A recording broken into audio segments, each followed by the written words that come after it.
Uchni endi tarkibini to'liq ko'rib chiqamiz. Omega 3 tarkibida vitamin E dan boshlanadi. Vitamin E birinchi o'rinda omegani yaxshi saqlab berishga xizmat qiladi. Ko'pincha omega olamiz, biz baliq yog'i olamiz, lekin u aynigan bo'ladi. Tezda oksidlanish xususiyatiga ega. Shuning uchun vitamin E qo'shiladi. Bu sifatni zo'r saqlab beradi.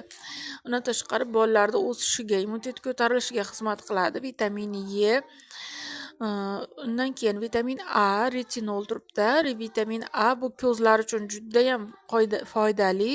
Ko'zda retina qavati bor, ana shunda demak vitamin A juda ham kerak bo'ladi.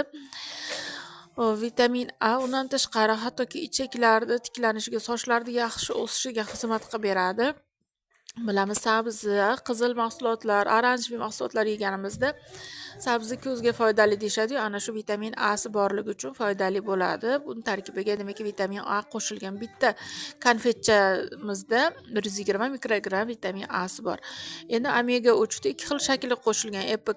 EPK shakli bu 45 milligramm tashkil qiladi. EPK immunitetni ko'tarishga, yurak qon tomir tizimiga, undan tashqari har xil shamollashni chiqarishga xizmat qiladi. Agar bolalarda ichaklarida organizmda shamollash bo'ladigan bo'lsa, mana shu EPK shamollashlar tuzalishiga yordam beradi. Endi DGK shakli bor omega 3 ni, bu diqqatni yaxshi qiladi, miyaga juda ham zo'r yordam beradi. Bu haqiqiy miya ozuqasi hisoblanadi.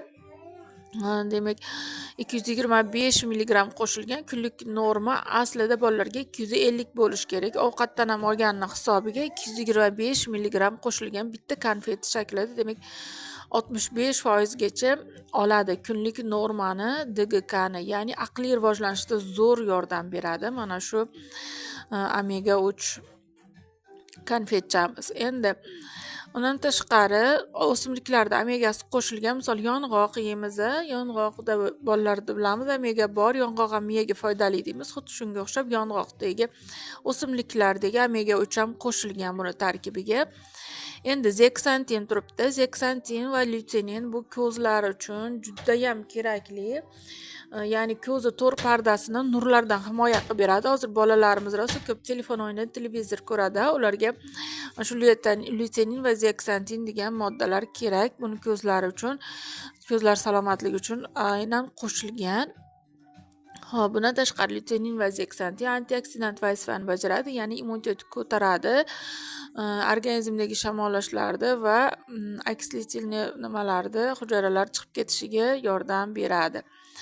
Immunitetiga, ko'ziga, miyasiga zo'r foyda qiladigan vitaminlarni kompleks qilib qo'shib qo'ygan. Demak, bitta marmeladchani yeganda bolaga ham ko'ziga, ham miyasiga, hamda immunitetiga juda ham yaxshi ta'sir qilib beradi. Endi ko'rinishini ko'rsataman, qanaqa bo'ladi.